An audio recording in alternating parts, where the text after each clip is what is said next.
Address of His Holiness Pope Leo XIV for the Jubilee of Justice at St. Peter's Square on Saturday, September 20th, 2025. Muy buenos días a todos. Good morning and welcome. Dear brothers and sisters, I'm pleased to welcome you on the occasion of this Jubilee dedicated to those who, in various capacities, work in the vast field of justice. I greet the distinguished authorities present who have come from many countries representing various courts, and all of you who daily carry out a necessary service for orderly relations between individuals, communities, and states. I also greet the other pilgrims who have joined this Jubilee. The Jubilee makes us all pilgrims who, in rediscovering the signs of hope that a hope that does not disappoint, wish, quote, to recover the confident trust that we require in the Church and in society, in our interpersonal relationships, international relations, and in our task for promoting the dignity of all persons and respect for God's gift of creation, end quote. That's from Pope Francis's bull for the Jubilees, Spes non confundit, Article 25. What better occasion than this to reflect more closely on justice and its function, which we know is indispensable both for the orderly development of society and is a cardinal virtue that inspires and guides the conscience of every man and woman. Justice, in fact, is called to play a higher role in human coexistence, one that cannot be reduced to the mere application of the law or the work of judges, nor limited to procedural aspects. The biblical expression, quote, love justice and hate wickedness, end quote, that's from Psalm 45:7, reminds us and encourages us to do good and avoid evil. Indeed, how much wisdom is contained in the maxim, quote, give to each his due, end quote. Yet all this does not exhaust the deep desire for justice that is present in each of us. The thirst for justice is the key instrument for building the common good in every human society. In fact, justice encompasses the dignity of the individual, his or her relationships with others, and the communal dimension of coexistence, with its structures and shared rules. It establishes a circularity of social relations, which places the value of every human being at its core and seeks to preserve that value through justice, especially in the face of conflicts that may arise from individual actions or from a loss of communal awareness that affects institutions and structures. Tradition teaches us that justice is, first and foremost, a virtue, that is, a firm and stable attitude that orders our conduct according to reason and faith. There he's referencing the Catechism of the Catholic Church, Article 1804.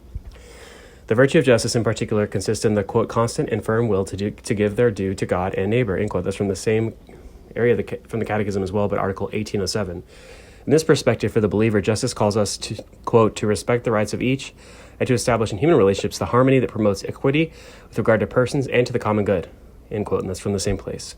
Its aim is to guarantee an order that protects the weak, those who seek justice because they have been oppressed, excluded, or ignored. There are many examples in the Gospels in which human actions are measured by a justice that can overcome the evil of abuse. For instance, there's the persistence of the widow who urges the judge to recover his sense of justice. There he's referencing Luke 18:1-8. There's also a higher justice that pays the worker of the last hour as much as the one who works all day, and that's a reference to Matthew 20:1-16. A justice that makes mercy the key to understanding relationships and leads us to forgiveness, welcoming the son who was lost and has been found. There he's referencing Luke 15:11-32. And even more, justice that calls us to forgive not 7 times, but 70 times 7. There he's referencing Matthew 18:21-35. It is this power of forgiveness, intrinsic to the commandment of love, that emerges as a constitutive element of a justice capable of combining the supernatural with the human. Evangelical justice, therefore, does not take away from human justice, but challenges and refines it. It prompts human justice to go even further, impelling it towards the pursuit of reconciliation. Evil, in fact, must not only be punished, but also repaired. It's this end it's necessary to look deeply at the well-being of individuals and the common good. This task is arduous, but not impossible for those who, aware of performing a service that is more demanding than others, are committed to leading an irreproachable life.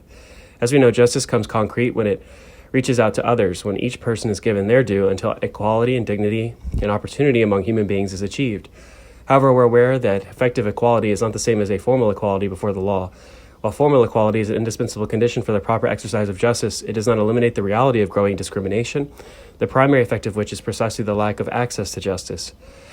True equality, on the other hand, is the possibility given to all to realize their aspirations and to have their rights inherent in their dignity guaranteed by a system of common and shared values, values capable of inspiring the norms and laws on which the functioning of institutions is based.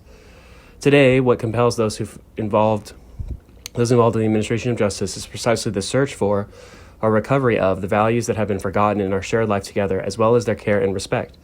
This is a useful and necessary process in the face of the emergence of behaviors and strategies that show contempt for human life from its very beginning, deny basic rights essential to personal existence, and fail to respect the conscience from which freedom flows. It's precisely through the values that underpin social life that justice assumes its central role in the coexistence of individuals and human communities. As St. Augustine wrote, quote, justice is not such if it is not at the same time prudent, strong, and temperate, end quote. That's from Augustine's Letters, number 167-5. This requires the ability to think always in the light of truth and wisdom, to interpret the law profoundly, beyond its purely formal dimension, in order to grasp the deeper meaning of the truth we serve. Striving towards justice, therefore, demands that capacity to love as it is a reality that can only be attained through constant attentiveness, radical selflessness, and persistent discernment. When justice is exercised, one place is oneself at the service of individuals, society, and state, with full and unwavering dedication. The greatness of justice does not diminish when it is applied to small matters, but it is always emerges when exercised with fidelity to the law and with respect for the person, wherever in the world it may be. There he's referencing St. Augustine's De Doctrina Christiana 4, 1835.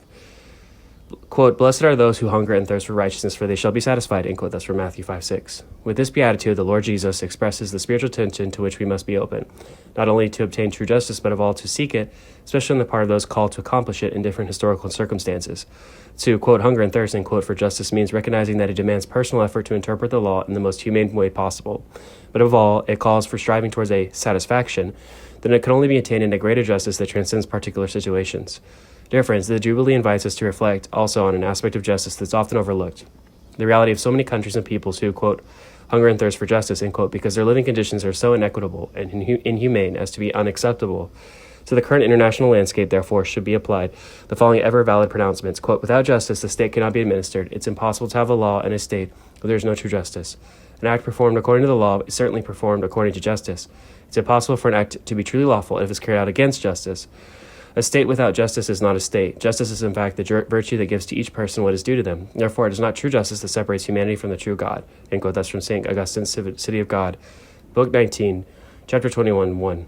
May these demanding words of St. Augustine inspire each of us to express the exercise of justice as a service of the people, to the best of our ability, always with our gaze turned toward God, so as to fully respect justice, law, and the dignity of every human person. With this hope, I thank and bless each of you, your families, and your work.